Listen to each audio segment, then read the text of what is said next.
Magandang gabi ho sa inyong lahat. Kumusta ho kayo?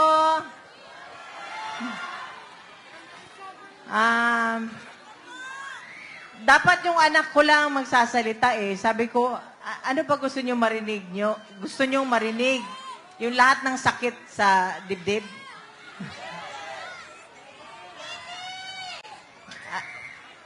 Yung anak ko, baby pa sana, pero napilitan mag-mature dahil sa nangyari. Hindi naman ho natin maipagkait kung ano ang nangyari.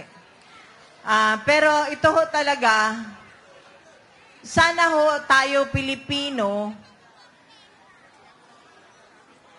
isa-isip, magtanda na tayo. Kung gusto lang ako lumuhod, umiyak dito, magtanda na tayo. Pumili na tayo ng mga taong matino, matapat, at yung magsisilbi sa bayan, hindi pagsasilbihan ang sarili. So, nung nasa loob kami, binisita namin ang papa niya, binili niya talaga. Binili niya talaga, uulitin ulit ito ni Veronica, binili niya, suportahan niyo ang Duterte. Kung hindi, kalimutan nyo na lang daw siya. So, yung lahat ng mga sumusuporta, miski sa bahay namin, sa Davao, sa ibang bansa, nakikita ko lahat ng suporta ninyo.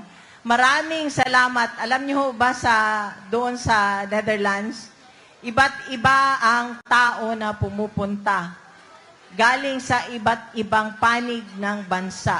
Meron pang taga-Pilipinas na pumunta na nakausap ko. Sabi ko, taga Quezon City sila. Dahil alam mo bakit? Natatakot na rin sila sa kanilang seguridad.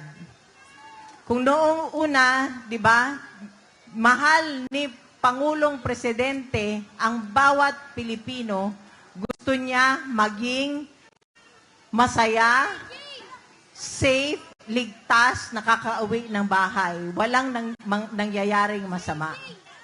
Sana ho, suportahan ninyo ang mga kandidato ni Pangulong Presidente Duterte.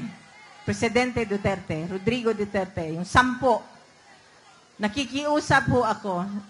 At yung sa mga darating na mga araw, maging mapagmatsyag ho tayo lalo na sa araw ng eleksyon. Tulungan ho natin ang bansa, tulungan natin ang susunod na henerasyon. Wala na hong natira sa atin. Di ba naalala nyo nung naging siya ang presidente?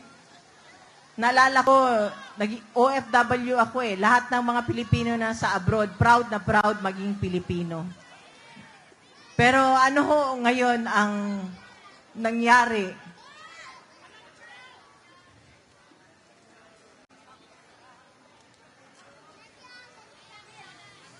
Kung kayo ang sitwasyon namin nung nandun kami sa Villamor,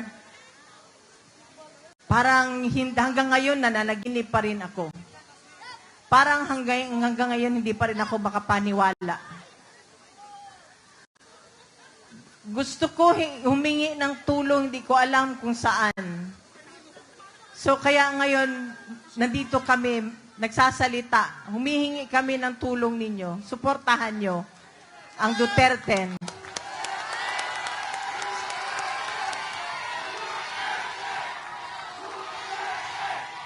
Duterte!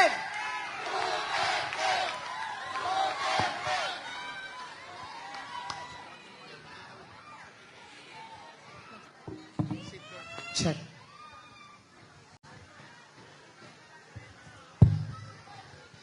Magandang gabi sa inyong lahat.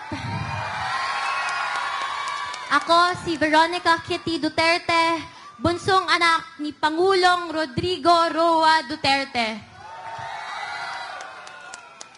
Naaalala niyo po ba, noong panahon ni PRRD, nakakaalis at nakakauwi ng ligtas ang mga anak niyo?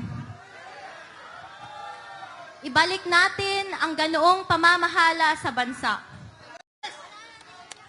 Nandito ako ngayon dahil kinuha nila sa amin, sa ating lahat, higit sa lahat, sa akin, ang tatay ko.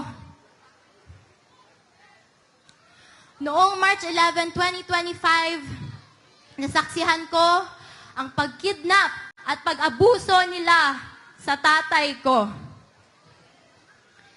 Imbes na krimen, korupsyon at kahirapan ang pagtuunan ng pansin ng pamahalaang ito, inuuna nila ang pagsira sa pamilya ko at sa lahat ng kaalyado nito. Pumili tayo ng matino at matapat sa paglilingkod kasi kung hindi, kawawa tayong lahat at ang mga susunod na henerasyon. Mahalagang magkaisa tayo sa araw ng eleksyon, May 12, 2025. Suportahan natin ang PDP laban senatorial slate o mas kinikilalang Duterte.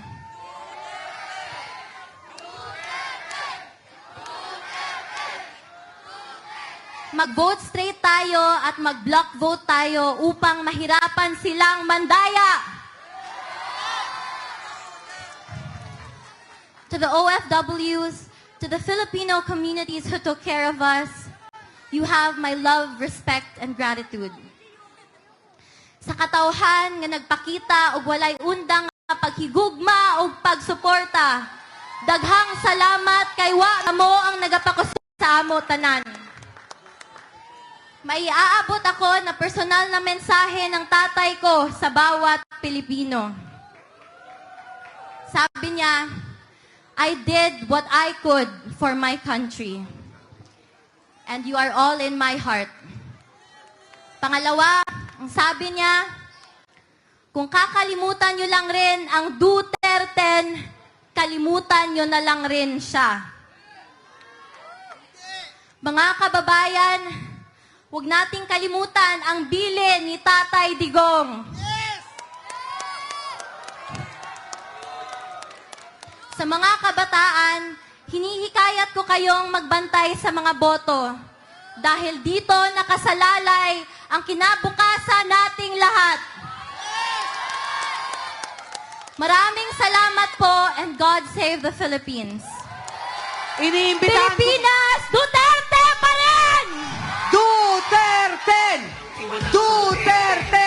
Iniimbitahan ko po lahat at ang kanyang pamangkin na si Migs Suntay, Attorney Migs Suntay at si Kiko Del Mundo kasama ang Duterte candidates Senator Rodante Marcoleta, Senator Raul Lambino, Senator Senator Pastor Quiboloy, Attorney Bobet Torreon, together with Senator J.B. Hinlo, Hanilet Avancenia, and Kitty Duterte.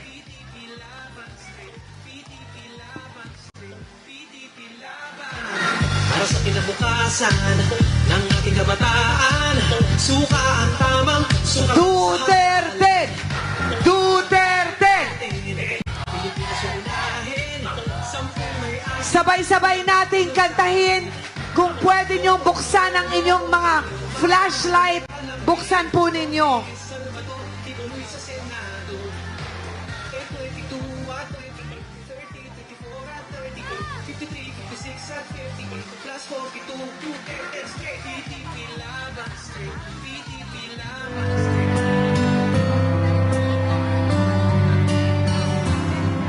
Together, Attorney Delcra. Ay kumalat na isa ang Attorney Delcra, please join them. isigaw ang nadarama. Pilipinas muling magsama-sama. Pilipinas, Duterte pa rin. ang tunay na nagmamahal sa atin. Laban niya ay laban natin. Sing with us, Pilipinas, Duterte pa rin. Duterte pa rin. Inang bayang minamahal, lagi kang ipagdarasal na muli kitang makita. Pilipinas, bangon may pag-asa pa. Pilipinas, Duterte pa rin ang tunay na Nagmamahal sa atin. mahal sa atin. Laban niya Laban niya, ay laban natin. laban natin. Pilipinas, Duterte pa rin. Duterte pa rin. Everybody! Pilipinas, Duterte pa rin. Laban niya. Tunay na nagmamahal sa atin. Laban niya ay laban natin. Everybody sing! Pilipinas, Pinas, Duterte pa rin. Pilipinas, Duterte pa rin. Duterte! Duterte! Duterte! Duterte! Duterte! Pakinggan po natin sila, Kitty Duterte, mag-block vote po tayo. Ito po ay para sa Pilipinas. Pilipinas!